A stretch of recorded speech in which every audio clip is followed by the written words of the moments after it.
أول جبار في الأرض اتحدى ربنا سبحانه وتعالى. قصة الحاكم اللي حكم الأرض كلها وقتلته بعوضة، ملك طاغية، أول جبار في الأرض اتحدى ربنا سبحانه وتعالى. ومش بس كده، ده كمان ادعى الألوهية وقال أنا ربكم. وكان الملك ده اسمه النمرود بن كنعان حاكم بابل، اتولد سنة 2053 قبل الميلاد. أول واحد حط تاج فوق راسه واتجبر في الأرض، وكان من الأربع ملوك اللي حكموا الأرض كلها. النمرود لما سمع بدعوة سيدنا إبراهيم إن ربنا سبحانه وتعالى هو المعبود الحق وإنه في السماء، قال لجنوده ابنوا لي صرحا، يعني مبنى كبير يوصل للسماء عشان أقدر أطلع عليه وأشوف إيه بقى موجود في السماء وأشوف إله إبراهيم. وفعلا قعدوا سنين طويلة جدا يبنوا له البناء ده، وكان بناء عظيم وكلفوه كتير جدا.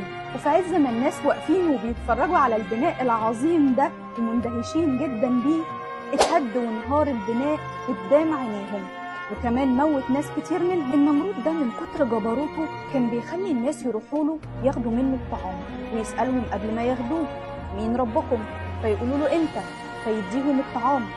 حتى ان الملك ده خلى جنوده يعملوا صنم على شكله والناس تعبده.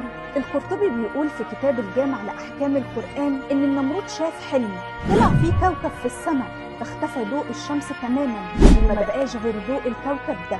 الكهنة والمنجمون قالوا إن هيتولد ولد هيكون هلاكك على إيده، فأمر النمرود بذبح كل غلام يتولد في الفترة دي. لكن سيدنا إبراهيم اتولد في نفس السنة وأخفته أمه لحد ما كبر وبدأ فعلا بمناقشة أهله وقومه ودعوتهم لعبادة الله سبحانه وتعالى وترك عبادة النمرود. وفي يوم من الأيام خرج القوم كلهم يحتفلوا بره المدينة، فراح سيدنا إبراهيم للأصنام بتاعتهم وكسرها كلها إلا كبيرهم.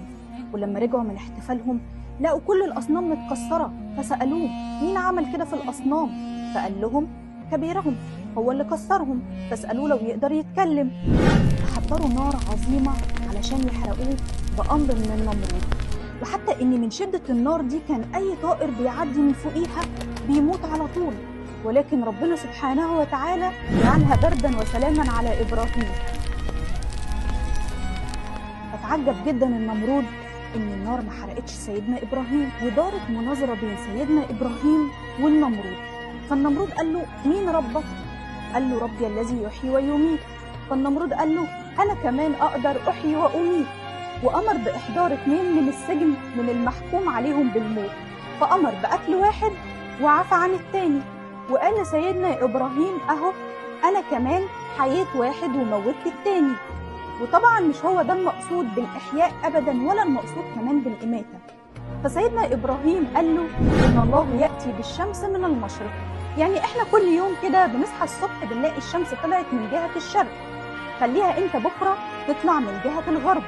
طبعا انهزم وسكت وما قدرش يرد. وكانت نهاية الملك ده عظيمة جدا، ربنا سلط عليه بعوضة دخلت من أنفه ووصلت لنص راسه، فكان ما يرتاحش أبدا إلا لما جنوده يضربوه على راسه بالنعال. سبحان الله، حشرة ضعيفة جدا كانت سبب في هلاك الملك ده.